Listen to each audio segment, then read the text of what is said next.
청주대학교 평생교육원이 오는 21일 늦은 오후에 위기의 한국경제, 효과적인 재테크 전략은? 이란 주제로 특별 강연회를 개최합니다. 이번 강연회는 머니투데이 방송 전문위원 겸 열린사이버대학교 경영학과 특임교수인 이항영 교수가 진행합니다. 이 전문위원은 방송과 다수의 강연을 통해 투자자들에게 현 시기에 맞는 현명한 재테크 전략을 안내하며 인기를 끌고 있습니다. 교육원 측은 예상 밖의 중국 위안화의 평가 절하와 미국의 금리 인상 전망 등이 맞물리며 글로벌 금융시장은 9월 위기설까지 나오고 있다며 이처럼 어려운 시기에 좀 더 글로벌한 시각을 갖고 재테크를 한 단계 업그레이드할 기회를 갖고자 이번 강연회를 마련했다고 전하고 있습니다. 강연회 일정은 다음과 같습니다. 2015년 8월 21일 금요일 오후 7시부터 9시까지입니다. 장소는 청주대학교 평생교육원 105로 충청북도 청주시 청원구 대성로 298번지입니다. 문의 전화는 043-2229-8778이고 강사는 열린사이버대학교 경영학과 이항영 특임교수입니다. 참가비는 무료입니다. 이항영 교수의 양력은 대우경제연구소 연구위원과 대우증권투자정보부 부장을 역임했습니다. 현재는 머니투데이 방송 전문위원과 열린사이버대학교 경영학과 특임교수로 재직 중입니다. 많은 관심과 참여를 부탁드립니다. 먼저 빨리 보시려면 유튜브로 보셔야 돼요. 네네. 유튜브는 저희가 키우면서 받자마자 바로 올리거든요. 그래서 보시면 유튜브 보는 방법은 youtube.com/딱TV, DDAKTV 치시면 저희 받아갖고 거의 같이 올리기 때문에요. 그건 거의 차이가 안 납니다. 그래서 여기 보면 어저께 올라간 거 저희 다 들어갔고요. 여기 화면에 지금 보게 되면 딱 여기 보면 아이고 이거 딱한 종목 그 두 남자 쇼 키움 이게 여기 있고요. 그 제가 이제 그 저희 머니투 방송 제가 출연한 것도 혹시 보신 분을 위해서 보시면 되겠고요. 또 딱한 종목도 여기다 잘 올라갑니다. 그래서 속도는 여기가 제일 빠르다. 제일 빠르니까요. 시청자분들 거기 딱 TV 들어서 이것도 마찬가지로 구독 신청해 놓으시면 여러분들 뭐 저희까지 안 나가지만 그 저 메일이나 이런 거를 가는 걸로 알고 있어요. 이 구독 신청해 놓으시면 그러면서 발빠르신 분은 벌써 1172분이나 여기 구독해 놓으셨거든요. 1170분이 웬만한 개인들이 하는 거 중에 작은 건 아니에요. 연예인들 해갖고 연예인들 쫓아다니는 애들은 5,000명 되죠. 그렇지만 저희 같은 이 업계에서는 1170명이 작은 게 아니거든요. 그래서 제일 빨리 보실 분은 이거다. 오랜만에 그쪽을 좀 보시면 될 것 같고 오랜만에 팟빵 들어가서 한번 댓글을 한번 볼 텐데 지금 보게 되면은 한성호 FNC 엔터 한성호의 이제 주식 매도에 대한 얘기를 하고 있거든요. 근데 이제 이 부분에 대해서는 사실은 불법은 아닙니다. 이게 왜냐하면 이제 매리 받아갖고 공매도 치고 그거 받아갖고 매도하고 하는 것 자체가 불법은 아니기 때문에 도덕적으로는 문제가 있을지 모르겠으나 지금 보게 되면은 불법은 아니다 이렇게 좀 보시면 될 것 같고요. 한 번만 더 해보자님께서 올려주신 게 아이튠즈에 딱 한 종목 에피소드가 지금 보게 되면은 어느 날 뭐 7위 했어? 4위에 했어요. 4위. 대박이네. 4위에 올라왔다라는 얘기 해주셨고요. 그다음에 뭐 저희가 댓글은 안 들죠. 안 달지. 욕을 내셔갖고 차단된 댓글도 있고요. 저희는 신고한 적도 없어요. 고퀄리티 방송 부탁드립니다. 그래서 제가 고퀄 녹음하고 노력하고 주동인 전문가님이 나오면 두산중공업 의견 부탁드린다고 그런 얘기도 있습니다. 에스크림. 두 남자 쇼에 대한 댓글이고요. 딱 한 종목에서 보게 되면 딱 한 종목도 어제 올라갔죠. 그죠? 어제 이제 올라갔으니까 아직 들어보시면 될 것 같고요. 그다음에 이제 밑에 쭉 댓글에 대한 쪽 강연에 잘 듣고 갔다라는 얘기부터 시작을 해서 댓글이 좀 있습니다. 그래서 지금 보게 되면은 요즘 칭찬도 많았는데 IT 이제 또 욕먹기 시작할 타이밍이야. IT 시장 규모 그리고 이제 그 마우스 클릭지라는 거 좀 소리 안 내게 했으면 좋겠다라는 얘기. 그리고 한 편당 500원은 받아야 된다. 그래야 집중한다. 한 편당 500원이 뭐야? 이거 한 편당 500인데 500만 원인지 500원인지 5천 원인지. 한 편 보는데? 네네. 500원. 제발 좀. 여기 써 있네. 결당학신님이 500원입니다. 혹시 단위가 없어 오해하실까 봐요. 500원. 그리고 계속 이거 얘기하면 혼나는데 유튜브에서는 광고 좀 클릭하셔야 돼. 우리가 한 달에 이거 해갖고 얼마 벌어? 2만 원인가 번다 그랬나? 2만 원 광고 해갖고. 하여튼 그건 해갖고 하여튼 그렇게 보시는 분들 위해서 다시 한번 설명드렸습니다.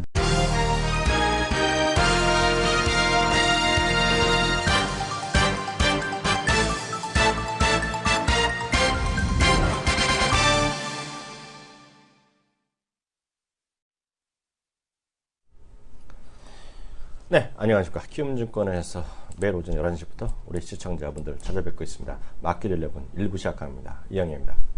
네, 안녕하십니까. 이승원입니다. 시장이 한마디로 썰렁합니다. 그나마 아까 한 10시 때 초반보다는 조금 회복되긴 했는데요. 시장이 한마디로 좀 심하죠?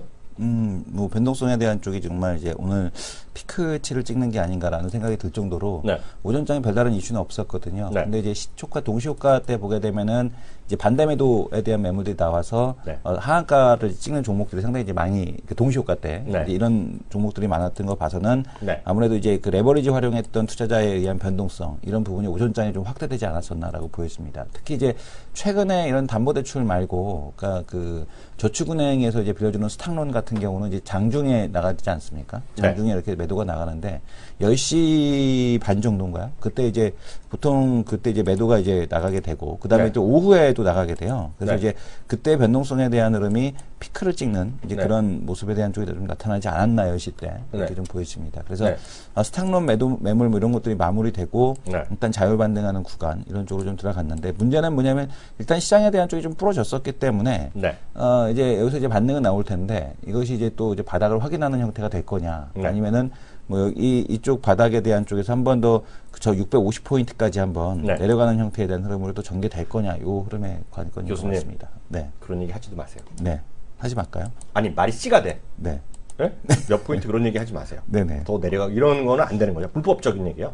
진짜. 네. 그래서 지금 그럴 때가 아니라 네. 시장에 대해서 천천히 정말 이런 것들이 떨어지는 것이 맞는지 네네. 그리고 그럼 뭐 이유가 뭔지 이 정도만 우리 얘기하자고요. 네. 그래서 이거 지금 상당히 좀 머리 아픈 구간이 와 있는데요. 일단 뭐 잠시 후에도 얘기하겠지만 우리끼리 한번 얘기 한번 해요. 초대 손님 잠시 후 때 얘기하고요. 지금 딱 살아있는 거는 지금 딱 하나밖에 없죠. 어떤 크게 보면 삼성차랑 삼성전자랑 네. 현대차를 비롯한 자동차군이야. IT는 딴 것도 없어. 딱 삼성전자랑 삼성전자랑 현대차를 비롯한 자동차 똘마니들이거든요. 네. 근데 삼성전자는 왜 오르고 현대차는 그나마 뭐 말은 될 수 있단 말이죠. 네. 어찌 됐건. 환율? 네. 삼성전자는 왜 그래요? 어떻게 봐요? 차라리 삼성전자가 말이 되죠. 왜요? 아니 내 말은 환율의 효과 때문에 네. 현대차를 얘기하는 거는 어찌 보면 뭐 부품주도 그렇고 말은 될 수는 있다. 현대차 같은 경우는 네. 뭐 환율 효과 플러스 이제 신차 그 투싼, 올류 투싼, 2015 올류 투싼 뭐 투입 효과 뭐 이런 걸로 좀 볼 수 있을 것 같고 삼성전자도 뭐 그렇게 보면 마찬가지죠. 갤럭시 S6 플러스 엣지 갤럭시 이름도 길어. 갤럭시 S6 욕하실 뻔했네요. 엣지 플러스. 네, 엣지 플러스. 네, 엣지 플러스. 이게 네. 그렇다고 안 팔리는 건 아니잖아요. 네. 기본 물량은 파는 거잖아요. 뭐 밀어내기가 됐든 어쨌든 간에 네. 기본 물량을 일단 팔리게 될 거고 네. 노트5도 또 노트류를 좋아하시는 분들은 또 노트5 사거든요. 네. 이런 기본적인 매물에 대한 좀 이따 신규 모멘텀에 대한 어쨌든 간에 한 달간의 그 모멘텀 그 신규 제품 출시 공백기 네. 애플 아이폰 6S가 나오기 전까지 그래서 그 공백기에 대한 이제 기대감 이런 네. 것들이 있다라고 보고 있는데 네. 시장에서 일단 뭐 그런 이유는 갖다 붙이는 거고. 네. 그 뭐 아까 우리 장전에도 얘기했지만 살 거 없으니까 네. 시장에서 살 거 없으니까 사는 거 아닐까요?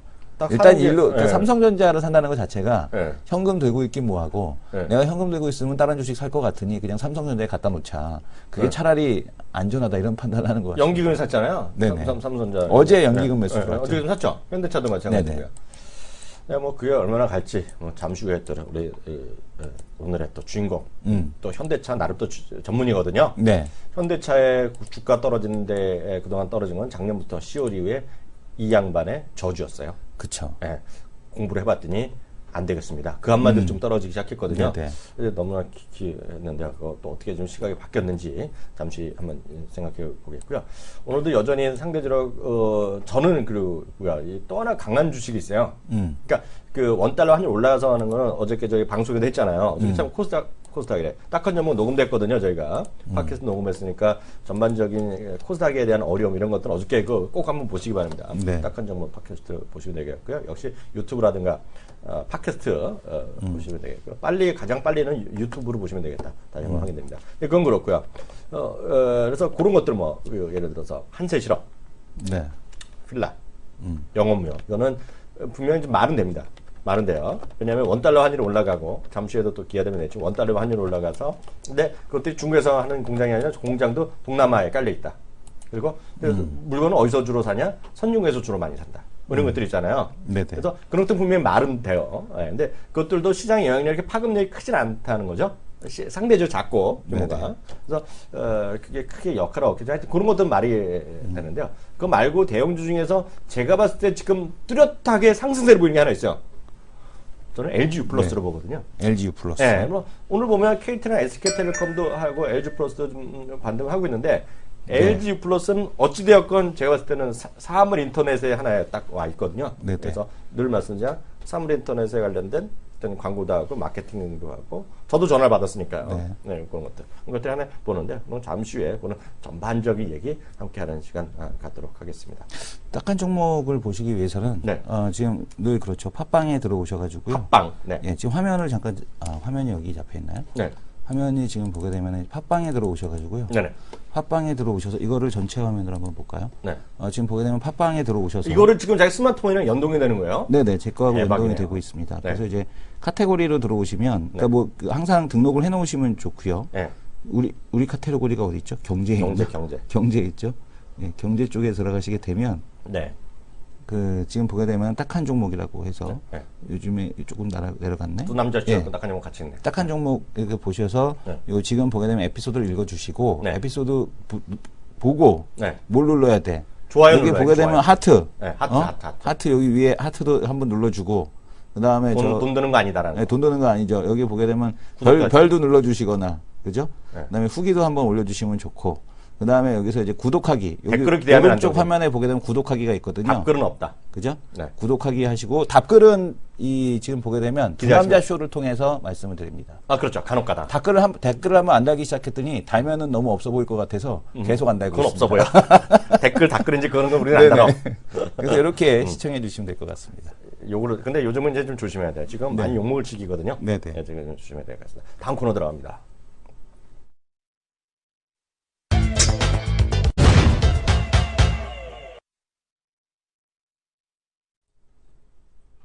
네, 어느 순간부터 수요일은 이제 전지현데이가 아닙니다. 훈이데이. 수요일은 훈이데이입니다. 훈이데이의 주인공 김성 과장 모셨습니다. 안녕하세요. 안녕하십니까. 훈훈한 남자 훈이. 훈한 남자인데 표정을 보니까 약간 삭았어 지금. 시장이 그만큼 어렵다는 건데요. 요즘엔 살 빼서 그런 거 아니에요? 삭은 건? 네, 지금도 얼굴 웃었는데 웃음이 썩소야. 썩소인가요? 썩소죠, 썩소. 완전 썩소야, 썩소. 아마 많은 분들이 아마 느끼실 것 같습니다. 다들 분위기가 좋지 않은데요. 이 얘기부터 해야죠. 중소형주, 특히 코스닥. 어저께 오늘 아까 4% 넘는 하락 뭐 이렇게까지 보였었는데요. 지금도 마찬가지 쉽지 않은데요. 이 변동성의 확대 이제 어떻게 좀 대응해야 됩니까? 어떻게 고객들 설명하고 계세요? 일단 뭐 지금 상황에서는 뭐랄까요? 하락의 이유에 대해서 찾고는 있는데 잘 안 보이는 게 사실이죠. 왜냐면은 실적이 잘 나왔던 종목도 이제 같이 패고 있고 못 나왔다고 패고 있고 이유 없이 지금 패고 있는 상황이라서 어떤 일단 모두가 한 몫으로 비이성적인 투매라는 것은 인정을 하는 것 같습니다. 그렇기 때문에 지금 현재 코스닥 시장의 변동성 확대가 된 지가 거의 6주? 길게는 7주 정도 지나고 6월부터죠? 그렇죠. 6월 말 뭐 정도? 제약바이오가 이제 그때 밀리기 시작하면서 그리고 화장품도 밀리면서 그러면서 이제 그 와중에 뭐 건자재가 다시 한번 치고 올라가고 음식료 업종이 치고 올라가고 즉 다시 말해서 제약바이오 딜을 이어서 뭐 서로 이제 어느 정도 뭐랄까요 주도주가 되겠다라는 어떤 차기 주도주 업종의 어떤 춘추 전국 시대가 최근에 있었다가 좀 올라갈 듯한 상황에서 중국 지난주였어요. 그 나오지 말았어야 되는데 중국에서 위안화 절하를 해버리는 바람에 거기서 한번 투심이 망가졌다고 봐야 될 것 같습니다. 그렇죠. 만약 그것만 없었다면 제가 지난주 수요일에 말씀을 드렸던 것처럼 추가적인 상승이 가능할 거라고 좀 봤었는데 일단 위안화 절하에 대한 부분이 나오면서 투심을 좀 망가뜨려 놨었고 거기에 이제 시장이 무너지다 보니까 항상 그렇지만 떨어지면 이유를 찾잖아요. 올라갈 때는 이유가 없지만은 또 이유를 찾다 보니까 뭐 최근에 나온 얘기는 코스닥 중소형주의 3분기 어떤 실적 부진 혹은 실적 컨센이 낮아지고 있다라는 점이 뭐 하락의 이유다라고 좀 얘기를 하는 부분들이 있습니다. 근데 뭐 반은 동일하고 반은 동일하지 않는데 실적이 잘 나온 기업도 현재 패버리고 있는 상황이라서 지금 상황에서는 일단은 오늘 장중에 마이너스 4.7인가요? 5% 가까이 코스닥 시장 밀렸다가 지금 반등이 나고 있는데 일단 결론부터 말씀드리게 되면은 지금 ADR 지표 보시면 65입니다. 역대 최저치예요. 과매도 구간이라고 봐야 될 것 같고요. 또 하나가 이제 고점 코스닥 시장 2015년 1월부터 네. 고점을 기준으로 해서 계산해 보시게 되면 피보나치 수열이 한 38%가 내려왔습니다. 피보나치 수열이? 네. 네네. 그렇기 때문에 거의 다 왔다라고 봐요. 네. 38%? 네. 네. 그렇기 때문에 ADR의 어떤 최저점, 극단적인 과매도권에서 기술적으로도 그런 부분이 나왔다라는 것. 뭐가 38% 조정이 나왔다는 거예요? 고점 대비해서 38% 정도. 그러니까 종목들이? 피보나치 수열을 일단 저점을 고점에서 기준 계산해 보시게 되면은 네. 38% 선에서 현재 지금 반등이 나오고 있어요. 네. 아, 38%에서? 네. 네. 그렇기 때문에 지금 구간에서는 일단은 뭐 과매도 국면이라고 봐야 되기 때문에 지금 상황에서는 뭘 사도 먹을 수 있습니다. 근데 궁금한 게, 네. 그러니까 지금 뭐 그 피보나치 수열 조정이 나왔던데 뭐가 조정이 나왔다는 거야? 지수? 고점 지수. 지수요? 코스닥 지수. 예. 15% 조정인데? 그러니까 그 15%가 예. 고점의 15%가 아니라 예, 예. 피보나치 수열이 거기 HTS 상승, 보시게 상승해서? 되면은 2015년 저점과 2015년의 7월의 고점을 기준해서 그거 보시게 되면은 네. 38, 50 이렇게 나오거든요. 어. 거기 38% 수준에서 이제 반등이 나오고 있다라고 보시면 되겠습니다. 말이 나온 김에 역시 이런 거는 역시 이제 이 파생 상품에 워낙 뿌리를 두시고 네. 파생 상품부터 그쵸. 해갖고 실전 대회. 근데 오늘 다시 한번 오늘까지 마지막 얘기하는데 이제 사위 얘기하는 거 싫어하잖아요. 우리 김정 과장이 한 번 더 얘기하면 맞을 것 같거든요. 우리 사위 이렇게 되는 건가요? 우리 사위. 앞으로 네. 그 이학영 의원님한테 교수님. 아니지. 장인어른 이렇게 불러. 사위 되잖아, 자꾸. 장인어른 이렇게 불러드려. 근데요. 네. 여하튼 저나 우리 이수영 교수는 하여튼 기술적 분석도 워낙 강할 수밖에 없잖아요. 특히 파생 상품을 전문으로 하셨으니까요. 네. 지금 주식 선물들은 어떻게 움직이고 있어요? 주식 선물들은 주식 선물은 뭐 거의 뭐 본주랑 똑같이 움직이죠. 아 그래요? 예, 네. 똑같이 움직이는데 네. 약간 괴리는 있는데 네. 괴리는 있다 하더라도 거의 네. 똑같이 움직이기 때문에 네. 그러니까 이거 보면서 이런 생각 다시 한번 했어요. 그 왜 이렇게 주식 선물 옵션 갖다가 못하는 건 아니지만은 네. 하기 어렵게 왜 당국이 만들어놨는지. 네. 예를 들어서 지금 같은 경우에 하락장에서 네. 내가 어떤 뭐 다음카카오나 위메이드나 어떤 그런 상장되어 있는 코스닥 시장에 네. 본주를 내가 어느 정도 뭐 예를 들어서 한 1,000만 원치 들고 있으면은 네. 한 300만 원어치만 매도 네. 차원에서 주식선물 매도를 해지를 걸어두면은 네. 현재 이런 변동성에서 충분히 해지가 되거든요. 아 그렇죠. 네. 그런데 그걸 갖다가 너무 뭐 못하게는 아니지만은 네. 하기 어렵게 좀 네. 막아놨다는 게 아마 이번 하락장에서도 다시 한번 해지에 대한 중요성이 부각이 되는 것 같습니다. 그건 진짜 좀 아쉬운 게 뭐냐면 미국 같은 경우는 계좌 하나에서 네. 선물도 되고 현물도 되고 옵션도 되고 다 되잖아요. 외환도 되고 다 되죠. 다 되잖아요. 계좌. 뭐든지 사고 파는 건 다. 그러니까 우리나라도 좀 그게 됐으면 좋겠어. 그러니까 왜냐하면 투자자 입장에서는 그래요? 내가 시장에 대해서 이거 분명히 종목은 갖고 있는데 해지하고 싶을 때가 있거든요. 네네. 그잖아요. 이거 팔면은 종목에 대한 쪽이 망가질 것 같고 네. 아니면은 내가 시장에 대해 최소한 종목 선물이 없는 거에 대해서는 뭐 코스닥 선물이라도 그 코스닥 선물이 지금 있나?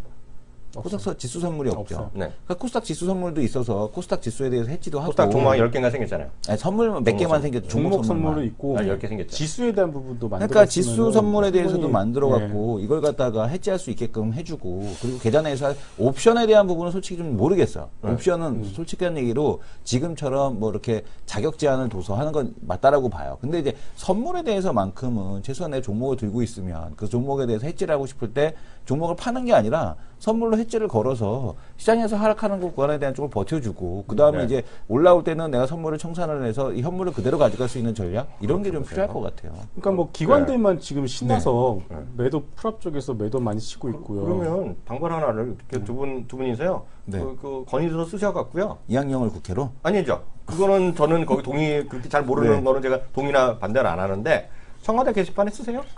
청와대 게시판에? 네. 근데 갑자기 생각났는데 이게 우리 큰형님이 그 파생 상품 이런 거 하다가 큰 집 갔다 오셨잖아요. 그러니까. 그래서 부정적인 인식이 있나 본데 나란 높은 분들이 그러니까 그게 부정적인 인식이 있으시기 때문에 그런 거 같은데요. 네. 그분이 해서 돈을 벌었으면 되는데. 네. 근데 하여튼 근데도 불구하고 하여튼 관심 있으신 분은 저희 키워드림이 좋은 게 뭐입니까? 키움님 거는 이게 정말 좋거든요. 네. 우리 김충달 전문가님이 그런 것도 잘 하시잖아요. 네, 그러니까 네. 김충달 전문가님이랑 상의하시면 뭐 다른 분들 계시겠지만 김충달 전문가님이 그 파생 상품이라든가 주식 선물 이런 거 어떤 거다 하니까 그런 거 관심 있으신 분은 그쪽에 또 회원 들어가셔갖고요. 네. 물어보시면 더 친절한 상담 받을 수 있다라는 생각 갖고 있습니다. 그래서 다양한 것들이 있는데 이게 뭐 이유가 있었겠죠. 언젠가 네. 또 뭐 풀릴지 모르겠지만 그 정도 일단 얘기하면 될 것 같고요. 앞서 얘기한 거 우리 김성환 과장 하면 현대차를 디싼 거로 유명하거든요. 작년 9월에 두 번째 방송 날 기억나죠? 현대차, 삼성전자의 반응 어떻게 보세요? 살 게 없으니까 산 거죠.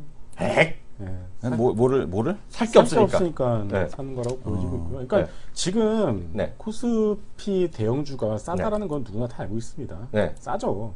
싸죠. 청산가치 미만까지 내려가서 PBR 미만 종목들 수두룩하니까. 그러니까 최근에 코스피 대형 업종 중에서 먼저 반등이 나온 게 은행 아니겠습니까? 은행이 먼저 반등이 나왔고 그 다음에 이제 뭐 IT 대형주인 삼성전자 그리고 현대차에 대해서 뭐 환율적인 부분도 있겠죠.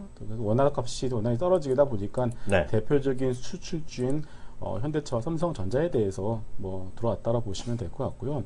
근데 개인적으로는 뭐 그 전체 코스피 지수를 포함해서 삼성전자, 현대차에 대해서는 바닥 가능성은 이제 잡았다고 봅니다. 그러니까 지금 사도 물리지는 않을 것 같아요. 삼성전자, 현대차는. 그런데 얼마나 먹겠냐라는 어떤 그런 관점에서 본다면 메리트는 없다고 보여집니다. 그러니까 뭐 내가 막 몇십억 들고 있어서 그 뭐 포트폴 배분 차원에서 삼성전자, 현대차 사는 거는 인정하는데요. 근데 일반 개인 투자자들이 굳이 뭐 삼성전자, 현대차를 들어가실 이유는 없다라고 보여지고 있고요. 또 하나 뭐 그 바닥을 잡는 어떤 구간 자체가 지금의 밸류에이션 구간 자체는 바닥이라고 보여지지만은 이게 또 바닥을 잡는 과정이 또 들쑥날쑥 한 길게는 3개월, 짧게는 1개월 정도 이어질 수밖에 없어요. 그러니까 지금 들어가서 먹더라도 바로 토해내고 먹고 토해내고 이런 자리가 바닥을 다지는 어떤 그런 과정이 나올 수밖에 없기 때문에 대형주는 확실히 뭐 금리 인상 시점 일단 최소 한 달, 뭐 9월 한 중순 뭐 FOMC 회의까지는 일단은 보셔고 들어가셔도 늦지 않겠다라고 보여집니다. 갑자기 생각나는데요. 이거 키움증권에서 매년 하죠. 매년 뭐 1년에 한두 번씩 하지 않나요? 이거 리얼머니로 게임하는 거. 작년에도 가을에 했잖아요. 올해도 하면 되는데 자기 이제 직원이니까 못 하잖아요. 직원이니까. 나는 해도 되는데 나는 실력이 없으니 안 되고 그 리얼머니로 코치를 받아. 코치를. 아니 코치를 받아. 바쁘니까 못 하죠. 나는 시간이 없으니까. 교수가 바쁘잖아요. 강의가 많으니까. 근데 그거를 제가 어떻게 개조하는 선택을 자기가 해줘. 5대5 나눠 봅시다. 그럴까요? 아니 나는 왜냐면 이게 지금 벌 것 같아요. 주식 선물? 그러면 일단은 그 교육을 다 받으셔야 됩니다. 교육. 아마 그 교육을 받는 동안 아예 들어서 안 하겠다고 아마 그러실 것 같아요. 나는 못 받지. 내가 교육이란 걸 나는 가르치는 것도 겨우 하는데 배우는 건 싫어. 모의 거래 50시간도 해야 되고. 모의 거래 50시간? 50시간? 모의 HTS가 있어요. 거기서 모의 거래 50시간 또 채워야 돼요. 미친 거 아니에요? 하루 8시간이면 곱하기 6일 이상을 걷다 켜놔야 되네 일단. 외면되지 말고. 하지 말라는 거죠. 이건 어렵네. 그건 됐고요. 그건 포기하는 걸로. 저는 안 되겠습니다. 그래서 여러분들 근데 관심 있으면은 농담이고 김충달 전문가를 찾으시면 됩니다. 그죠? 다른 분들 계실 건데 제가 잘 모르니까요. 여기 계신 분들 중에서 주식 선물, 파생 상품에 관심이 있고 저는 그게 될 거라고 보고 있어요. 왜냐하면 변동성이 주가도 많이 떨어져 있고 코스닥도 많이 떨어져 있는데 제 의견은 오늘 뭐 제 의견이 여기 말할 자리는 아니지만 제가 어저께 녹음해 놓은 거 보면 저는 시장에서 먹을 게 많다고 보고 있거든요, 지금은. 근데 그건 불가피하게 변동성이 커지니까 그게 주식이 됐건 뭐가 됐건 간에 변동성이 커질 수 있으니까 하여튼 주식 선물이 찬스가 있을 거라고 보거든요, 저는요. 근데 뭐 저는 이제 자격이 안 되니까 못하는데 뭐 그런 거 자격이 있으거나 관심 혼자 못하신 분들은 김충달 전문가 같은 뭐 다른 파생 상품 하신 분들이 또 계실 거 아니니까 몇 분 계실 텐데 그거 한번 해보시는 것도 좋을 것 같습니다. 그럼 아까 계속 말씀드린 거가 김성 과장이 지금 주식시장이 싸다 이제 떨어졌다 그런 어떤 뉘앙스를 좀 강하게 피력하셨잖아요. 전반적으로 몇 가지 그럼 제가 테마를 한번 질문을 짧게 해보면 좋겠는데요. 지난부터 이제 많이 이제 갈릴 것이라는 얘기를 했어요. 많이 올랐던 제약바이오도 이제 탈락하는 건 많을 거라고 이미 몇 번 워닝을 하셨지만 그래도 막상 떨어지고 나면 마음 아프고요. 일부 종목은 거의 처음으로 온 서울까지 떨어진 거 있거든요. 뭐 특정 종목 말하기는 그렇지만 제약바이오는 어떻게 보세요? 제약바이오는 뭐 누차 강조드렸죠. 뭐 압축. 계속 갈 수밖에 없습니다. 다 가는 게 아니라 대형사 위주로 갈 것 같아요. 뭐 중간중간 뭐 작은 종목들도 나오겠지만은 일단은 뭐 대표적으로 한미사이언스, 녹십자, 뭐 유한양행, 코오롱 그리고 밑에서 최근에 올라오고 있는 차바이오텍 한 이 정도로 압축해서 뭐 보시면은 될 것 같고요. 어차피 제약바이오가 올 한 해 상승을 이끌었었고 그리고 지금 쉬어가는 과정이라고 보고 있습니다. 어쩔 수 없이 제약바이오는 뭐 먹고 살 게 없잖아요, 이제 우리나라가. 그렇죠. 제약바이오밖에 먹고 살 게 없기 때문에 일단은 그 부분에 대해서 뭐 삼성전자의 내부에서도 투자를 계속 하고 있고 그렇기 때문에 일단은 뭐 지금 상황에서는 뭐 아까 말씀드린 그 종목들 위주로 여러분들이 좀 좀 압축해서 좀 매매를 해보시는 것이 낫지 않을까 싶습니다. 이제 직원이 아니니까 100% 종목이 하나 슬쩍 많이 들어갔거든요. 네. 그러니까 그거는 꼭 유의해서. 네네. 근데 이게 딴 거는 100% 아닌 것들이. 근데 뭐 키움에서 100%라고 해서 딴 데도 100%가 아니 방송 못 하게 돼 있어요. 여기서요? 키움에는 키움 100% 종목에 대해서 언급을 못하게 돼 있어요. 그래서 제가 그 회사 중간 말하는 회사를 제가 한 번도 여기서 안 했잖아요. 제가 지금 알지만 한 번도 안 했거든요. 나는 그 이유가 있습니다. 두 번째는 두 번째는 아까 제약 바이오가 있고 또 하나는 웨어러블이나 의료기기입니다. 대표적인 거 우리 또 이성훈 교수의 친동생이 다니면서 거기 사상체육과로 간다는 얘기가 촉볼 들었어. 다택이 속해 있는 의료기기는 어떻게 보세요? 의료기기도 괜찮다고 보여주고 있습니다. 진짜? 네. 의료기기는 뭐 얘는 완전 위너네 이번 시장에. 다택 사상체육과 할 거요? 계속 말씀드리고 있죠. 의료기기. 위너네 위너. 자기 동생 주식 있대? 아니 없어요. 쥐뿔도 없대? 쥐뿔도 없어요. 훔주도 없대? 네. 그게 나중에 들어갔잖아. 그래? 네. 그 제조업이잖아요. 어떻게 보면 의료기기는. 물론 의료. 야, 걔 들어갈 때가 바닥이었네. 그렇기 때문에 제가 뭐 의료기기 쪽에서는 계속 뭐 바텍, 아이센스, 뭐 인바디 등등 뭐 이런 종목들은 떨어질 때마다 매수하셔도 괜찮을 것 같아요. 그러니까 높은 펄을 안 줬어요. 생각보다. 네네. 펄을 높게 안 줬기 때문에 이 정도면은 그렇게 부담스럽지는 않은 업종이라고 보여지고 있습니다. 구체적으로 아이센스랑 인탑스, 인바디. 뭐 아이센스 같은 경우는 그 실적도 좋게 나왔던데? 실적도 그러니까 실적이 꾸준히 나오는 종목이에요. 그러니까 지금 상황에서 이런 변동성에서 믿을 건 결국 실적 아니겠습니까? 주가 많이 떨어졌네. 그러니까 아이센스는 여러분들이 그냥 떨어질 때마다 뭐 모아 가셔도 충분히 좋다라고 생각을 하고 있고요. 그리고 뭐 어차피 이게 아이센스가 뭐 항암 치료제 뭐 그런 것처럼 뭐 블록버스터 시장을 만드는 회사도 아니고 꾸준하게 올라가는 회사라고 해서 여러분 생각하시고 해보신다면은 떨어질 때마다 이런 것들은 모아 가시는 것도 나쁘지 않다고 보여지고 있고요. 뭐 인바디도 마찬가지고 특히나 바텍 같은 경우는 이번에 올라간 이유가 뭐겠습니까? 실적이 엄청 잘 나왔으니까 인정을 해주는 거잖아요. 그러니까요. 그렇기 때문에 그 우리나라 의료기기의 경우에는 어느 정도 특화된 분야에서는 전 세계적으로 알아주고 있기 때문에 저는 괜찮다고 보여지고 있습니다. 제 화면 한번 우리 피디님 제 화면 잠깐만 잡아주시겠어요? 전제 그 후기 보여 드렸습니다. 왜냐면 후기가 이제부터 2, 3일 일주일은 조심해야 돼요. 욕먹을 타이밍. 욕먹는 타이밍이죠. 욕먹는 타이밍인데 이거 욕먹으면 우리가 또 방송을 안 하잖아요. 무서우니까.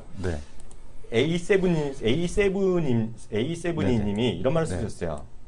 훈이 친구인가 봐. 하대가 나와. 훈이 주식 잘한대. 코스맥스 못 사가 안타깝네? 라고 쓰셨어요. 왜냐면 지난주 수요일날 그래서 코스맥스를 얘기했었어요. 근데 뭐 올랐다면 떨어졌을 텐데 이것도 떨어졌겠죠. 코스맥스, 아무레퍼스픽 이런 애들 있잖아요. 콜마 이런 애들. 지난주에 한콜마나 코스맥스 얘기하셨는데 이거 어떻게 된 거예요? 일단 뭐 시장 같이 떨어지는 거죠. 뭐. 그러니까 그 코스맥스가 지난주에 수요일이었죠? 수요일에 한 17만 2천 원까지 떨어졌었어요. 그래서 그날 제가 뭐 지금 구간에서는 사도 괜찮다라는 말씀을 이제 드렸고 그래서 반등이 좀 강하게 나왔는데 일단 지금 뭐 다 같이 섹터를 안 가리고서 밀어버리는 상황이니까 뭐 오늘 뭐 코스맥스 왜 떨어져요?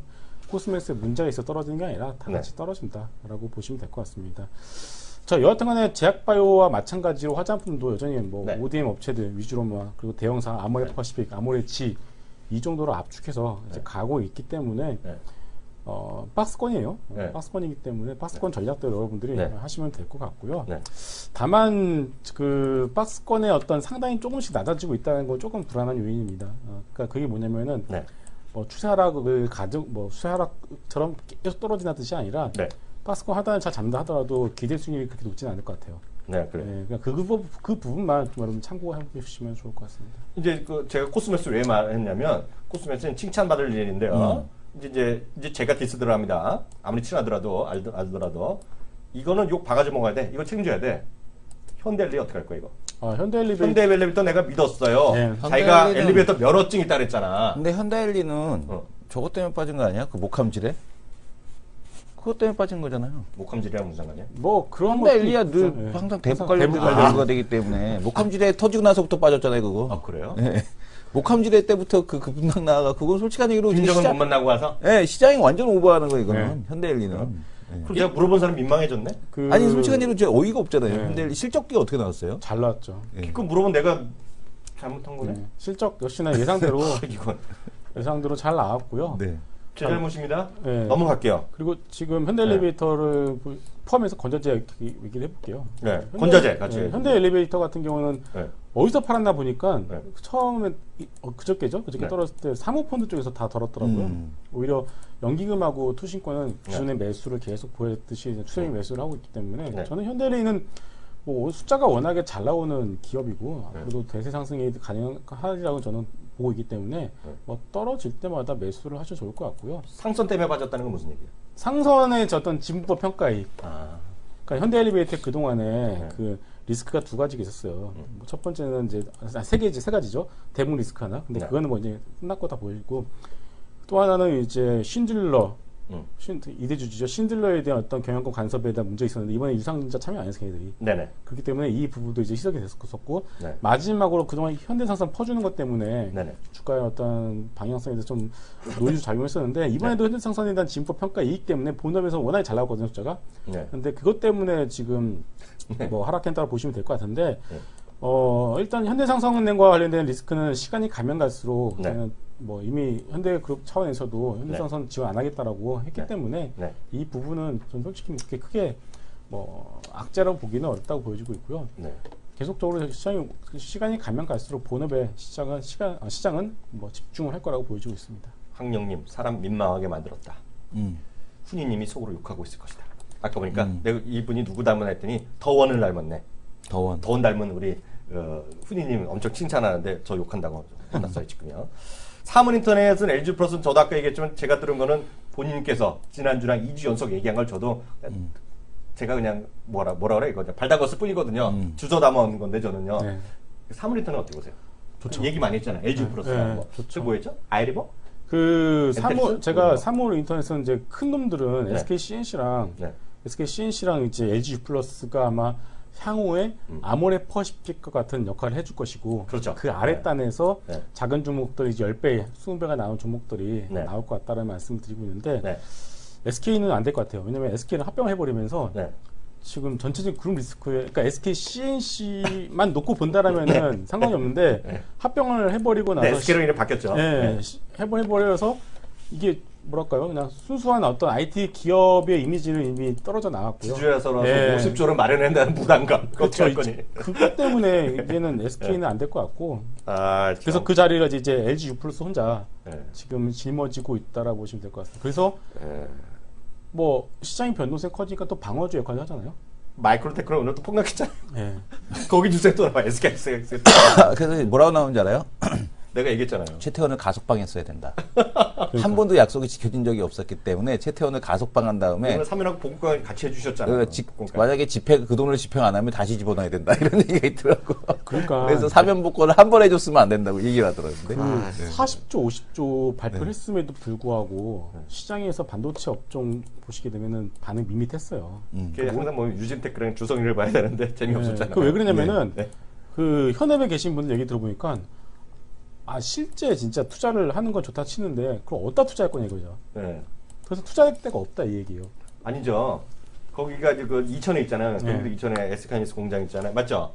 이천에 있잖아요. 외장 거기다 뭐 금딱지 바르나? 아니죠. SK하이닉스 금칠하나? 얘기하면 잡혀갈까봐. SK하이닉스 무슨 또 땅 파는 거 있으면 참 쏴주시네요. 그래서 일단은 뭐 LG U 플러스가 이제 대장주가 IoT 사물 인터넷 대장주가 된 것 같고 그 아랫단에서 엔테스가 오히려 버텨요. 엔테스. 엔테스 그리고 더존 비전도 괜찮죠. 그래서 총 3개 LG U 플러스 더존 비전 엔테스 이거는 탑픽으로 여러분들 계속 보시면 될 것 같고 아이리버를 지난주 말씀드렸는데 최태원 회장 석방되자마자 같이 작살났습니다. 그건 넘어가고요. 넘어가고요. 핀테크 한번 얘기할까요? 핀테크. 그 계속 관심 있는 거 빨리빨리 보려드립니다. 우리 시청자분들. 핀테크. 계속 봐야죠. 계속 봐야죠, 당연히. 봐야죠. 핀테크는 진짜 막말로 얘기해서 저희 어머니가 스마트폰으로 쉽게 옥션이나 G마켓에서 물건을 구입할 때까지 저는 핀테크는 봐야 된다고 봅니다. 그래요? 그러니까 그만큼 어려워요. 그리고 또 하나 핀테크라는 거는 결국 규제와의 싸움이거든요. 지금 우리나라만 지금 인터넷 익스플로러 10 나왔는데 그거 뭐죠? 그거 액티브엑스 때문에 하지 말라는 거잖아요. 그러니까요. 이번에 저도 자사주 받는 게 있어가지고서 우리 사주 때문에 그걸 갖다가 한국증권금융에 대출 신청했었거든요. 진짜 승질나는 줄 알았습니다. 네. 와, 그 뭐 깔고 하는데 진짜 1시간 걸렸어요. 네. 결국 그거 나라님이 하는 거를 자기가 반대하면 안 되지. 나라님이 하지 말라 그랬는데 자꾸 하잖아요. 안 했거든요. 그러니까 그게 왜냐면은 보안에 대한 책임을 갖다가 고객들한테 돌려버리는 거예요. 보안에 대한 책임을 그 회사에서 가져가서 그걸 다 간편하게 만들고 보안의 책임을 가져가야 되는데 그걸 자꾸 그 사용자한테 돌려버리게 되니까 그러니까 지금 액티브엑스 문화가 계속 가능 아니겠습니까? 근데 증권금융 같은 데는 이 경쟁사가 없잖아요. 그래서 그런 거지 뭐. 경쟁사가 있어야지 그런 것들이 좀 서비스가 좋아지는데 그러니까 경쟁사가 없는 곳은 다 그래. 그러니까 결국은 그래서 핀테크를 봐야 되는 이유는 그러니까 어머님이 할 때까지 된다. 뭐 그것도 있고요. 그게 마음에 와닿는 얘기네. 그것도 있고 아까 제가 말씀을 드린 것처럼 아직까지도 개선을 해야 될 부분이 너무 많아요. 그 얘기는 뭐냐면은 아직까지 불편하다는 거는 그만큼 개선할 여지가 너무 많기 때문에 그래서 우리가 핀테크 관련된 부분을 봐야 된다라고 저는 얘기를 하고 싶습니다. 본인 얘기해요. 어떻게 잠깐 누가 해서 지금 핀테크 쪽에 보면 비콘 있잖아요. 비콘 우리 어떻게 유비밸런스 많이 했는데 비콘과 페이펠 얘기 또 있었잖아요. 그거 좀 얘기해 주세요. 그건 저보다 얘기해줘. 네, 그거는 이제 훈이 시간 끝나고 나서 훈이 보내고 보내고 할게요. 나는 아주 흥미로운 부분이거든요.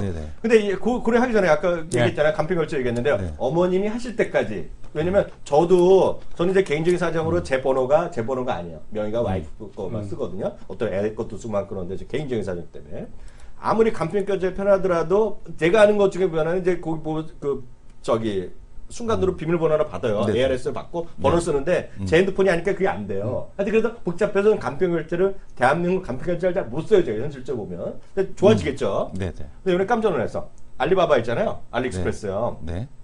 알리익스프레스는 보통 6자 정도 누르면 돼요. 오프라인, 온라인, 그러니까 온라인이나 모바일 똑같은데 모바일이 한 3주 전에 바뀌었어요. 그래갖고 이제는 미리 한 번 또 신청해 오잖아요. 억셉트 한 번은 끝나. 6자리도 안 눌러, 5자리 안 눌러. 그렇게 되면 나도 뭐 귀찮으면 안 하다가도 2불 3천원이나 한번 해봐 이거 하거든요. 그게 이제 그런 센스가 빨리 오겠죠. 그렇죠. 그리고 또 하나 마지막으로 그 삼성페이 잘 보셔야 될 것 같아요.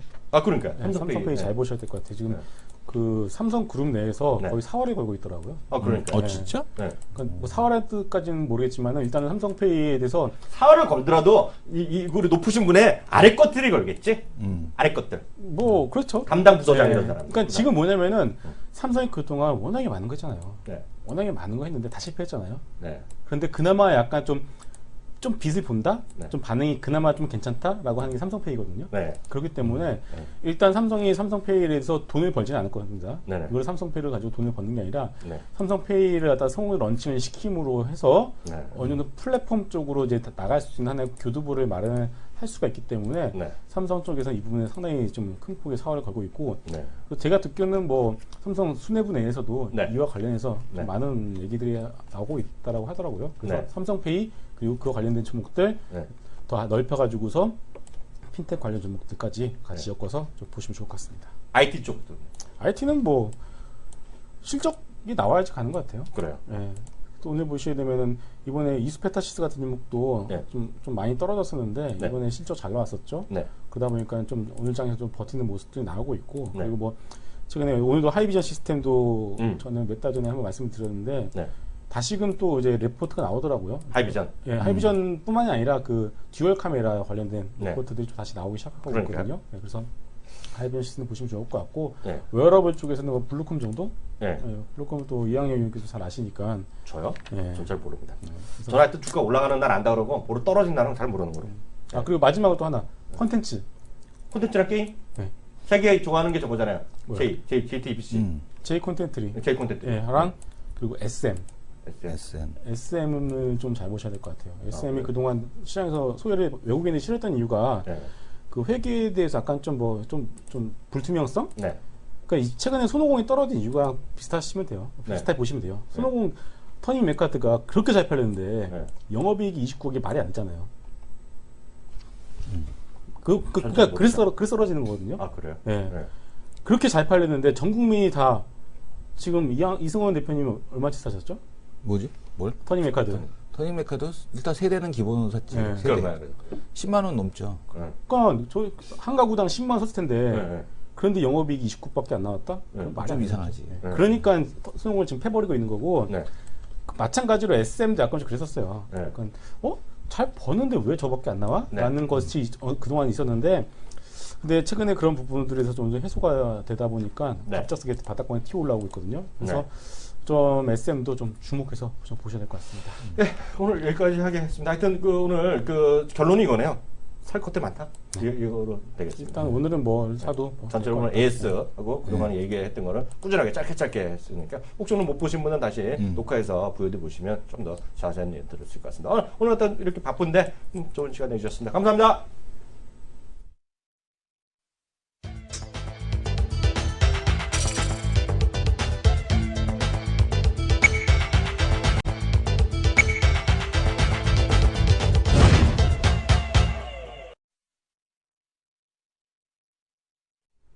네, 일수도 줄 건데 아까 얘기해 준다는 거 있잖아요. 네네. 예, 그거 그리고 제가 또 비콘에 요새 우리 7종 전문가 덕분에 7종 전문이랑 우리 이수영 교수가 얘기했던 그 비콘에 있었잖아요. 근데 네네. 비콘 이슈가 또 하나 나왔다면서요?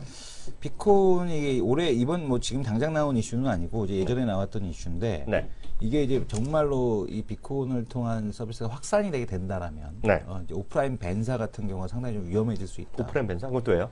왜냐하면은 비콘을 통해서 그러니까 지금 화면을 우리가 한번 볼 텐데요. 이제 그 비콘과 관련된 얘기들이 이렇게 쭉 나오잖아요. 그러니까 지금 보게 되면은 여기 이렇게 그 화면을 잠깐 보시게 되면 이 비콘이죠. 비콘을 통해서 스마트폰으로 이제 연결이 되는 겁니다. 그죠? 비콘을 통해서 직접 스마트폰으로 연결되는데 이 거리가 뭐 150m까지. 오, 150m씩이나요? 지금 보게 되면 50m. 그러니까 지금 보게 되면은 블루투스 저전력 전용 장치, 그러니까 BLE라고 했죠. 그러니까 지금 보게 되면은 LE, 그러니까 로우 에너지 그 해갖고 이제 그 배터리로 동작되는 센서로 사용되면 최대 도달 거리가 50m다라는 얘기 하고 있거든요. 이 거리 안에서만 들어오면 되는 겁니다. 그래서 이 거리 안에 와서 이제 결제를 하는 건데, 그러니까 지금 보게 되면 이제 그 메시지를 주고 받고 정보를 전달해 주는 건데 재밌는 거는 이게 이게 재밌는 게 뭐냐면은 결제도 이거를 비콘을 통해서 할 수가 있대요. 결제를 어떻게 그렇게 해요? 결제도 그러니까 비콘 결제에 대한 쪽을 할 수 있다라는 건데 이거를 갖다가 페이팔이 먼저 그걸 출시를 했거든요. 비콘을 통해서 페이팔로 결제할 수 있게 하는. 카드가 사실상 진짜 필요 없는 거죠. 그렇게 되겠네요. 카드가 정말 필요 없는 거죠. 그러면 이제 매장에다가 비콘 단말기를 설치를 하고 그 다음에 이제 내가 가서 직접 그러니까 줄 서서 결제하는 게 아니라 그냥 결제하는 거예요. 결제해버리는 거죠. 그리고 나갈 때 띠 소리가 안 나기만 하면 되는 거잖아요. 그러니까 결제 확인만 받으면 되는 거죠. 그래서 보게 되면은 지금 보게 되면은 페이팔 비콘 결제로 미국서 인기를 끌고 있다. SK 플래닛도 상점 적용을 플래닛과 상점 적용을 추진하고 있다라는 그런 얘기가 있었습니다. 근데 이제 이게 왜냐하면 이제 그 NFC 단말기를 까는 게 더 싸냐?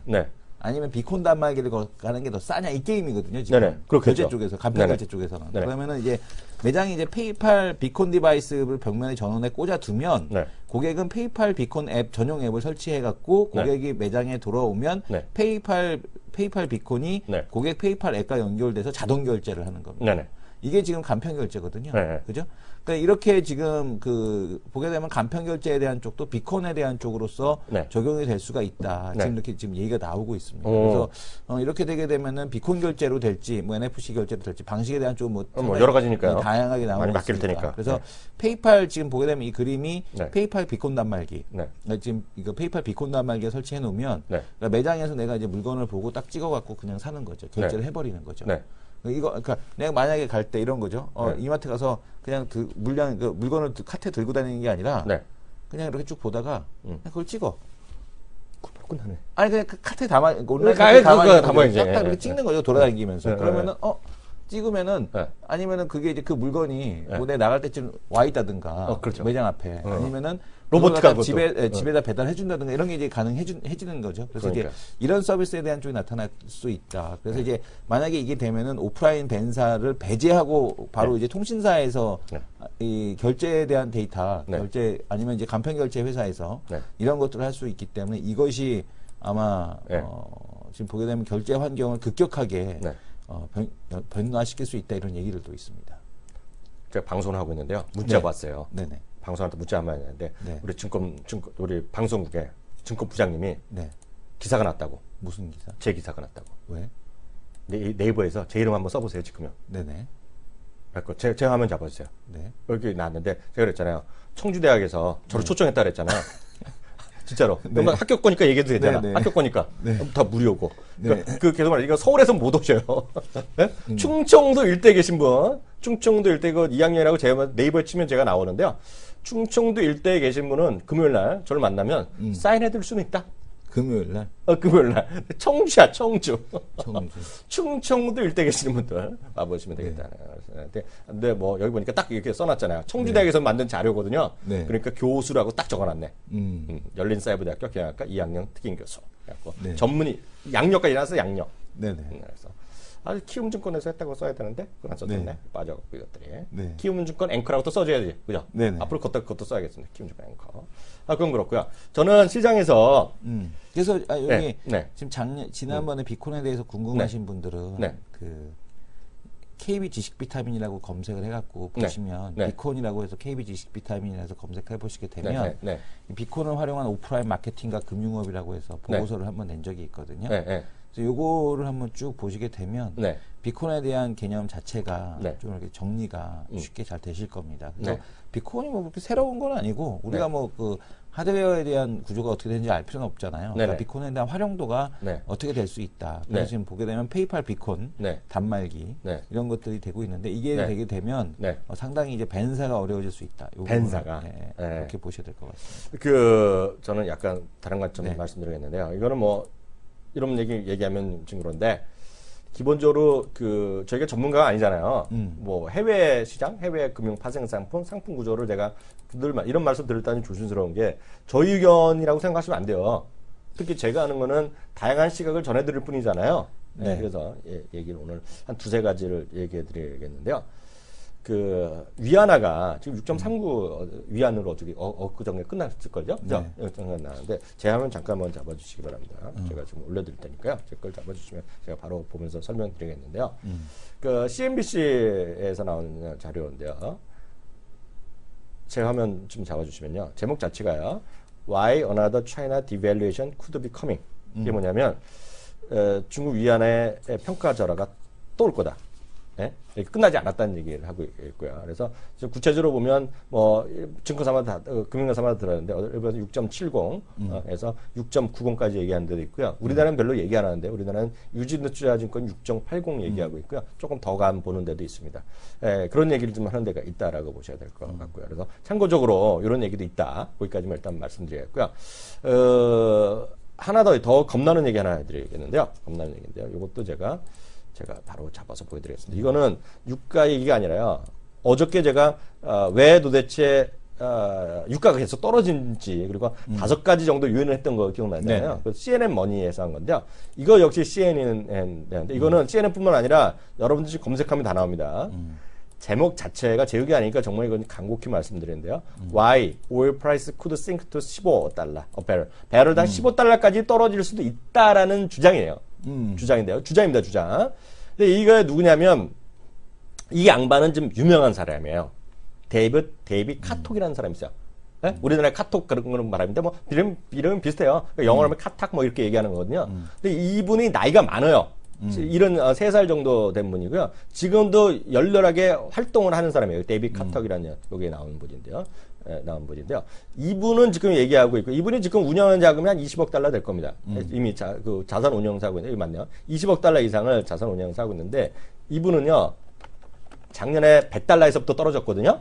유가가요. 100달러부터 숏을 쳤어요. 숏을 쳤어요. 그래서, 얘기하고 돈을 많이 벌었어요. 이쪽에서. 근데 더 떨어질 거라고 얘기하는 거예요. 근데 더 떨어질 거 얘기하는 거는 이제 뭐 중국에서 수요 부진도 있고요. 거기다 얘기 나왔던 쉘가스 이런 것도 있고요. 이런 거 계속 있는데 사람들에서 안 믿잖아요. 근데 얘기가 저는 이 부분은 모르겠는데 이거는 뭐 이성훈 교수도 화학공업을 별로 안 배웠다고 얘기했잖아요. 싫었다 그랬죠. 화학공업이. 근데 원유도 자체도 등급이 있을 거 아닙니까? 그죠? 어디산 어디 뭐 그런 게 있을 거 아닙니까? 근데 그래서 뭐 예전에 보면 이란에 무슨 기름이 좋다 뭐 그런 얘기 하잖아요. 어디는 황성분이 많다 얘기하는데요. 사람들이 15달러 얘기하면 말도 안 되는 소리 하지 마라 그러는데요. 이 양반 얘기는 15달러 때리는 거 어렵지 않다 얘기를 하고 있고요. 자기가 나이가 고령화돼서 본인이 3달러 간 적도 있다 얘기하는데 그건 우스갯소리 한 얘기고 이미 일부 원유 등급에서는 20달러 이하가 있다는 거예요. 이미. 그래서 구체적으로 얘기하는 거가 캐나다산 원유가 있대요. 캐나다산 원유인데 그거는 정제하는데 비용이 좀 들어갔고 인기가 없대요.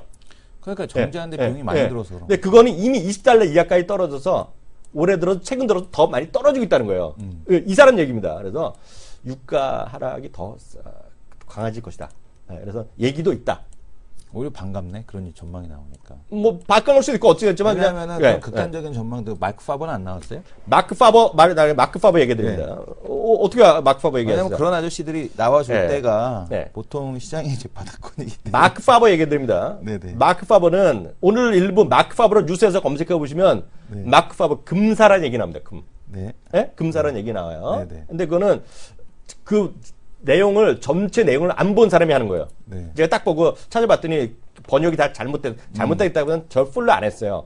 이 사람이 얘기하는 거는 이미 7월 22일 날 마크 파버가 미국 주식이 40% 떨어질 거라고 얘기한 적이 있어요. 근데 매번 이 사람 얘기하면 이 사람이 매번 틀렸다고 얘기 항상 나옵니다. 근데 떨어지는데 이 사람은 스텔스라는 거 아시죠? 스텔스 비행기. 스텔스라는 거 아시잖아요. 스텔스 비행기 스텔스. 스텔스 베어 마켓이라는 말을 쓰고 있어요. 그게 무슨 의미냐면 이게 떨어지는지 안 떨어지는지 모르는 게 떨어지고 있다는 얘기를 하는 겁니다. 그러면서 지금 여전히 신고가 주식이 꽤 있어요, 미국에요. 근데 알게 모르게 신저가 주식들이 속출하고 있다는 얘기를 합니다. 52주 신저가. 그래서 많이 꺾이거나 많이 나오고 있고 이 사람 얘기는 늘 하는 얘기가 똑같아요. 그래서 뭐 바이오 주식이나 이런 것들이 많이 떨어질 거라는 얘기하고 있고요. 지금 보면 버블이 너무나 있고 그리고 이 사람 얘기는 소수견이 강세견은 아무도 모르는데 이 사람 얘기는 왜 금 얘기를 하는지를 안 쓰고 제목에 금을 사라는 얘기 막 하는 거거든요. 요즘 보면 우리 홈쇼핑 보면 금 보면 무조건 올라갈 것 같아요. 몇 년 동안 300% 올라간 적이 있었다고 이런 얘기 하잖아요. 홈쇼핑 제가 보고 하는 얘기입니다. 홈쇼핑 보고 제가 하도 어이가 없어갖고. 근데 이 사람은 금 사라는 얘기인데 이 사람은 왜냐면 강한 달러가 이 사람은 말이 안 된다는 얘기였어요.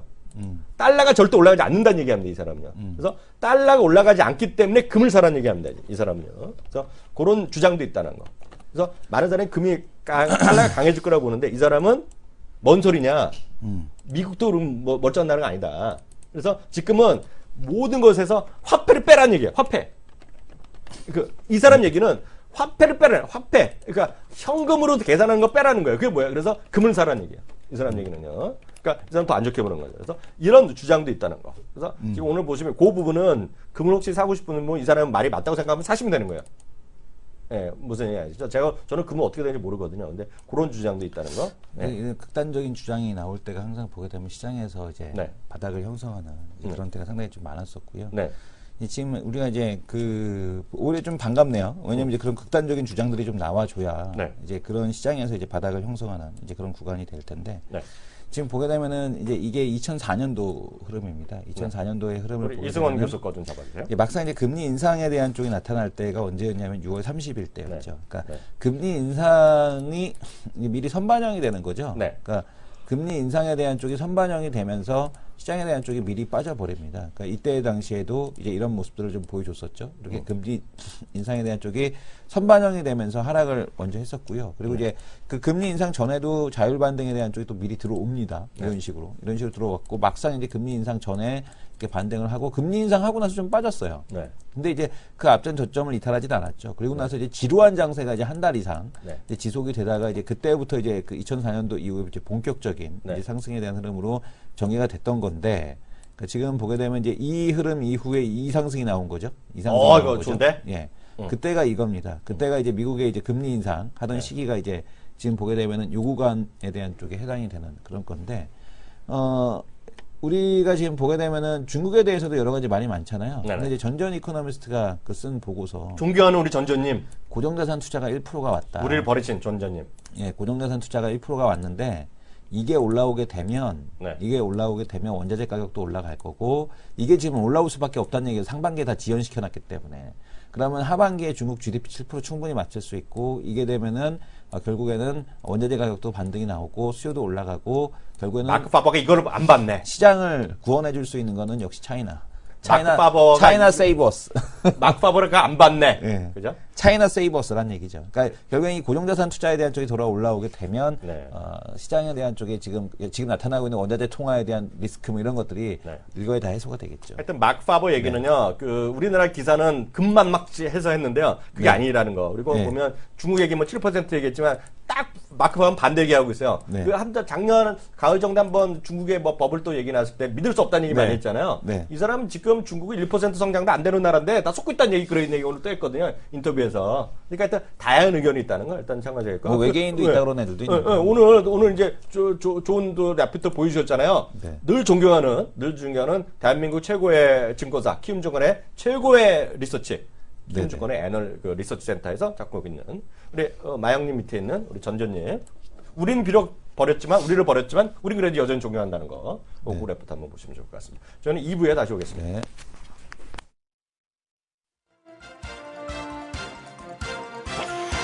백억 수준에서? 예, 888억 정도로 감소했는데 네. 지금 그 시장에 대한 변동성을 만드는 건 외국인이 아니고 네. 지금 이제 그 투신입니다. 여전히 지금 보게 되면 투신 금융투자? 기관들에 대한 변동성이 계속해서 확대를 시키고 있습니다. 연기금 200억, 투신 256억. 그다음에 러프하지만 그거 좀 보는 화면이 있지 않나요? 네네. 네, 그 기관이 오는지 뭘 팔고 예, 있는지. 지금 한번 볼 텐데요. 네. 순매수 추이에 대한 쪽을 한번 보겠습니다. 네. 지금 보게 되면 코스닥 시장에서의 순매수 추이에 대한 쪽이 네. 그 지금 보게 되면 이제 방송 시작하면서 우리 11시 때 네. 지금 외국인에 대한 매수세가 이제 급격하게 지금 네. 줄어드는 이런 모습을 보여주고 있고요. 기관에 대한 매도세가 아주 강하게 지금 전개가 되고 있습니다. 1,000억 이상 꾸준하게 지금 팔고 있는데 네. 금융 투자가 지금 계속해서 매도에 네. 대한 공세 강화. 네. 그다음에 투신도 역시 매도 지속이 되고 있죠. 그다음에 연기금, 그다음에 이제 이런 쪽에서에 대한 매도가 지속적으로 나타나고 있습니다. 투신, 연기금, 기금. 그러니까 지금 오늘 같은 경우도 지금 보게 되면은 투신과 연기금 뭐 이쪽에 의한 변동성 확대가 종목도 좀 나올 수 있나요? 라고 좀 보셔야 될 것 같습니다. 종목에 대한 쪽도 한번 볼 텐데요. 네. 잠정 러프하게 잠정적으로 나오는 것들 화면이 있을 텐데. 잠정적으로 그죠? 나오는 거 한번 볼 텐데 네. 지금 잠시만요. 네. 장중 그다음에 상행에 대한 쪽을 한번 볼 텐데요. 네. 외국인이 사고 파는 종목에 대한 쪽에서 코스닥을 먼저 볼까요? 네네. 코스닥 시장 쪽에서 지금 보게 되면은 네. 외국인 매수하는 거, 뭐 KD 건설인가요? 뭐 처음 네. 들어보는 건데. 네네. 100%네요. 뭐 네. 이런 종목들, 뭐 네. 매도하는 거는 지금 보게 되면 뭐 리젠, 네. 뭐 그다음에 이화전기, 네. 뭐 아시아경제, 파트론, 인터파크 홀딩스, 그다음에 뭐 KT뮤직 이런 쪽에 이제 매도가 위메이드 이런 쪽에 좀 집중이 되고 있고요. 네. S평가 정보. 그다음에 투신 같은 경우가 지금 매도하는 쪽 매수는 오히려 아가방 컴퍼니 이런 네. 쪽을 매수하네요. 네. 아가방 컴퍼니 뉴, 그다음 삼성 LNS 낙폭과대주 네. 중심에 대한 매수가 들어가고 있고요. 네. 뭐 시젠이라든가 아니면 유진기업 이쪽에 대한 매도가 지속이 되고 있습니다. 네. 연기금 지금 보면 연기금 같은 경우는 손오공, 네. KG니시스, 그다음에 네. 제이컨텐트리, 그다음에 시젠, 인터파크 홀딩스, 네. 그다음에 뭐 에코프로 이런 쪽에 대한 YG엔터까지 해서 네. 이런 쪽에 대한 매도가 전방위적으로 진행이 되고 있습니다. 예, 뭐 이거 초대님 오셨는데 잠깐 이건 하나 네. 더 확인하겠습니다. 오늘 이제 외국인 좀 사면서요. 그나마 이제 원달러안이 오늘 좀 내려가고 있잖아요. 오늘 지금 현재 보면 이런 정도 내려가고 있는데요. 늘 말씀드리지만 이것도 제 의견이 아니니까요. 네네. 지금 계속 말씀드리는 거가 오해하실까봐 소스로 정확히 제가 항상 말씀드리려고 하는데요. 모건 스탠리 있죠? 네네. 모건 스탠리, 골드만삭스 이런 애들 있잖아요. 특히 모건 스탠리가 우리나라 원화 가치에 대해서 좀 경고를 했거든요. 그거 보셨어요? 모건 스탠리요? 네, 모건 스탠리가. 네네. 그래서 봤습니다. 모건 스탠리가 자료를 새로 냈는데 이제 그거는 위안화 나온 다음에 나온 자료입니다. 네. 근데 자료를 놨는데 거기 보면 우리나라를 제 화면 이 화면인데 오늘 이것도 그냥 이거 한번 쭉 한번 보세요. 이게 좀 양이 많은데요. 한국경제신문인데요. 이건 좀 한국말이니까요. 보시고 찍어드리겠습니다. 이거가 영어로 하면 트러블드 10. 트러블 있죠, 트러블 메이커의 트러블. 네. 터나가 만든 노래 있잖아요. 트러블 메이커. 네. 거기에 트러블드. 그러니까 이거 뭐라 그래요? 수동태인가? 트러블드 10이야. 10나라를 찍었어요. 불안하다. 그래서 대만, 싱가포르, 러시아, 태국 이런 데는 같이 들었어요. 근데 대만이랑 싱가포르 같이는 괜찮아. 그럴 수도 있잖아요. 뭐 비슷하니까. 페루 이런 데, 이런 칠레 이런 데랑 같이 집어넣어 버렸어요. 우리나라를 거기다가 네. 그냥 속상하게 갖다 넣었거든요. 브라질이랑 넣었는데 이걸 보면 근거를 좀 아셔야 되잖아요. 왜 갖다 넣었니? 세 가지 이제 하여튼 평가 기준을 했어요. 이거 좀 보셔야 되는데요. 중국과 수출 경제에 관계 있는지 없는지 여부. 그거가 첫 번째 항목이 되겠고요. 두 번째가 국가 경제의 원자재 수출 의존도가 높으냐 하나. 우리나라 상관없어요. 이 부분은요. 우리나라 네. 여기서 원자재 수출하는 나라가 아니잖아요. 쌍팔년도도 아니고요. 세 번째, 이것도 흥미로운 건데 이거는 저도 별로 생각 안 했는데 수입 물가 하락에 따라서 물가 상승 둔화 압력을 받는 세 가지 경우. 이게 뭐냐면 중국에서 정말 싸게 다 물건이 들어올 수 있잖아요. 현실적으로 보면. 그래서 이게 우리나라 수많은 중국 제품이 가격이 떨어지면 이게 그렇게 상처로 생각하시면 돼요. 그래서 그러면 물가 상승 압력이 둔화된다는 거죠. 그러잖아요. 이제 경제 성장의 마이너스 요인인데요. 이런 것들에 해갖고 한국, 싱가포르, 대만은 특히 총 수출의 20%, 국내 GDP의 10% 이상 중국에 의존하는 나라다. 그래서 약간 머리 아프다 얘기하는 거. 특히 참고적으로 보면 우리나라는 총 수출의 30%거든요, 작년에요. 네. 그래서 그런 거를 얘기하는 사람이 있다 보셔야 될 것 같고요. 또 이제 몇 가지 더 얘기하면 골드만삭스도 이제 위안화 달러가 더 올라갈 거니까 위안화도 약세했다는 걸 얘기하는데 그러면 이제 거기도 몇 나라를 지적했는데 거기는 우리나라, 한국, 태국, 말레이시아랑 같이 네. 타격을 큰 타격을 받을 것이라는 얘기하고 있고요. 옥스퍼드 이코노믹스 같은 경우에는요, 아시아 10 중에 우리나라 최악의 경고를 했어요. 그래서 그런 시각이 있다라는 것까지 말씀드리겠고요. 재밌는 게 뭐냐면은 이게 며칠 전에는 또 뭐라 그랬냐면 8월 14일 데이트일 겁니다. 8월 13일에 그 전날은 또 뭐라 그랬냐면 모건 스탠리에서 똑같이 얘기한 얘기예요. 모건 스탠리에서 뭐라 그러냐면 위안화 약세가 중국 익스포저가 큰 소비자 업종에게 부정적인 요인이긴 하나 한국 기업들 같은 경우는 비교 우위의 상품들을 만들고 있기 때문에 시장에서 별다른 영향이 없을 거라고 얘기를 했었거든요. 그러니까 지금 보게 되면은 그 보고서 쓰는 사람의 입장에 사람에 따른 뷰에 따라서 지금 계속해서 서로 다른 얘기가 좀 나오고 있다라고 보셔도 될 것 같고요. 모건 스탠리 같은 경우도 지금 보게 되면은 세계 경기 침체에 대한 쪽이 중국 때문에 의한 세계 경기 침체가 온다라는 얘기 하고 있습니다. 보통 세계 경제 성장의 중국의 기여도가 30%, 그다음에 이제 미국이 17%, 일본이 10% 언더에 대한 영향력을 미치고 있는데 현재 이제 중국 이쪽에서 이제 샤르마라는 이제 증권사 여기에서는 이제 얘기한 그 샤르마에서는 뭐라 그랬냐면 샤르마 사람인가요? 증권사인가요? 샤르마 대표는 모건 스탠리 대표가 샤르마인가 보네. 사람 이름이죠? 네, 사람 이름인가 보네요. 지금 샤르마 대표가 중국의 사실적인 경제 성장률은 전략 생산과 자동차 판매 등을 봤을 때 5% 정도에 불과한 것으로 보인다. 지금 서로 뭐 자기네 잣대대로 막 갖다 들이대는 거죠 지금. 그러니까요. 찢어진 의미라고 막 얘기하는 거죠. 근데 지금 보게 되면은 전전 이코가 얘기하는 지금 이제 고정자산 투자 이것이 이제 언제 이제 회복이 되느냐 이 부분이 이제 관건이 될 것 같습니다. 계속 말씀드리면 다양한 의견이 있다는 거. 그러니까 뭐 외국인이 팔건 사건 간에 이유는 좀 알아야 되잖아요, 우리가. 그런 관점에서 우리가 설명드릴 뿐이다 말씀드립니다. 다음 코너 들어가도록 하겠습니다. 네네. 체화면으로 해서 보겠습니다. 팟빵을 일단은 들어가시면 되고요. 팟빵. 예, 팟빵을 이렇게 설치를 하셔야 됩니다. 아이튠스가 됐건 어디가 됐건. 저는 뭐 지금 방금 뉴스룸을 들었던 건데 팟빵을 설치하시고 나면은 여기서 팟빵에서 검색을 딱TV라고 해서 뭐 검색을 해주셔도 되고요. 뭐 두남자쇼라고 해서 검색을 해주셔도 됩니다. 그러면은 이 딱TV 관련된 이 팟캐스트가 다 이렇게 나옵니다. 그러면 여기서 클릭을 하시고 이거를 이제 여기 밑에 보게 되면 구독하기가 있거든요. 구독 취소가 있고 여기 구독하기를 눌러주시게 되면 이게 업데이트 될 때마다 보실 수도 있고요. 그다음에 뭐 딱 한 종목도 역시 마찬가지로 같은 방법으로 들으실 수가 있습니다. 돈 드는 거 아니죠? 네, 돈 드는 건 아니고요. 그다음에 이제 가장 더 좋은 거는 사실은 여기 들어오셔서 후기를 남겨주시거나 그죠? 여기 이렇게 후기를 이렇게 남겨주셔도 되고요. 그다음에 또 근데 거기 막 욕해도 상관없어. 욕해도 상관없어요. 욕해더라도 우리는 대응은 안 해. 네네. 한 번도 답글을 쓴 적이 없어 우리가. 네네. 그래서 여기다 쿨하게. 왜냐면 한 번 안 쓰기 시작하니까 쓰면은 없어 보일까봐 계속 없어 보여. 그래서 여기다 이렇게 달아주셔도 되고요.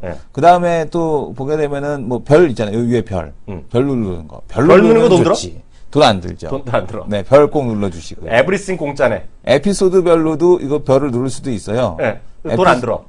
이것도 이제 돈을 들지는 않습니다. 지난번에 잘 생각나는데 딱 한 종목 팟캐스트와 두남자 쇼가 카카오톡을 통해 시청 및 애청자 여러분들과 만나게 되었습니다. 카카오톡 친구 찾기에서 트리플플러스를 검색해서 등록해 주시면 강연회 등 각종 안내 사항을 알려드립니다. 주식에 대한 각종 문의는 메리츠증권 여의도 금융센터 김성훈 과장에게 하시면 됩니다. 전화번호는 02-6098-6320입니다.